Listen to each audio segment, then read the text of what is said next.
Good morning. This is Father Stephen Kelly from St. John's Church in Detroit. We're continuing our series of daily morning meditations where we generally look at one or another of the lessons that are assigned for morning or evening prayer, what is known as the daily office lectionary. And I thought for today we take a look at the lesson that's assigned for evening prayer from the Acts of the Apostles. Remember, Paul has been detained, he's been arrested. The Jewish authorities are trying to bring him up on charges, but of course he's a Roman citizen, and so the Roman military has stopped an insurrection in the city by grabbing Paul and holding him, and now the Roman authorities, the local Roman authorities, are trying to figure out what exactly is going on, and Paul is testifying to them. We're at chapter 24, beginning at verse number 10. Then Paul, after that the governor had beckoned unto him to speak, answered, Forasmuch as I know that thou hast been of many years a judge into this nation, I do the more cheerfully answer for myself. Because that thou mayest understand that there are yet but 12 days since I went up to Jerusalem for to worship. And they neither found me in the temple disputing with any man, neither raising up the people, neither in the synagogues nor in the city. Neither can they prove the things whereof they now accuse me. But this I confess unto thee, that after the way which they call heresy, so worship I the God of my fathers, believing all things which are written in the law and the prophets. And have hope towards God, which they themselves also allow, that there shall be a resurrection of the dead, both of the just and the unjust. And herein do I exercise myself, to have always a conscience void of offense towards God and towards men.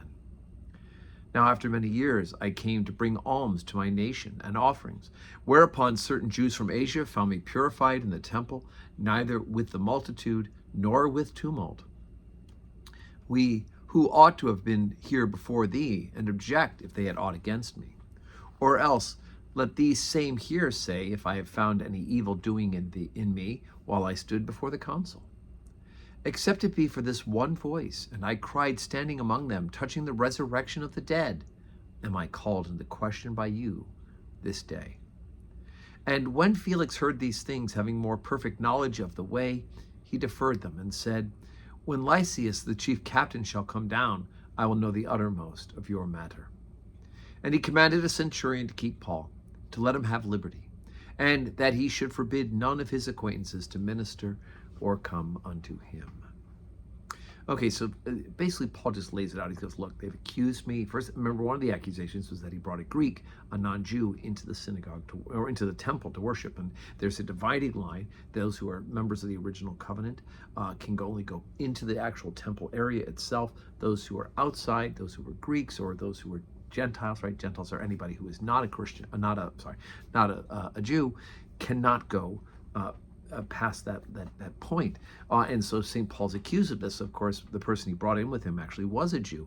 There was some confusion about that.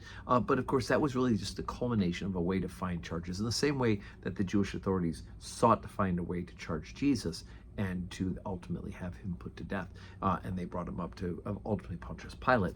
So now they've now grabbed, the Romans have now taken custody of Paul, and Paul explains, look, the reason why I'm here, I worship the same living God as my fathers, and the reason I'm here is because of the hope of the resurrection. I believe that it has happened. And we know that there's that dissension we heard the other day between the Pharisees and the Sadducees, where the Sadducees do not believe in the resurrection, the Pharisees do.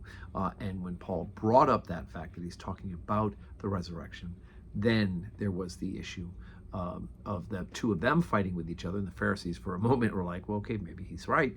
Maybe what he's talking about is good. And in order to get off on the Sadducees and get a point on them. So again, it's all of this kind of infighting that's happening when Paul just wants to talk about Jesus. So today is Thursday. We have our 9 a.m. Holy Communion service, and I do hope that you can join us either here in person to receive the Blessed Sacrament or join us online where you're watching this morning meditation. And may God grant you a Thursday that is full of blessings.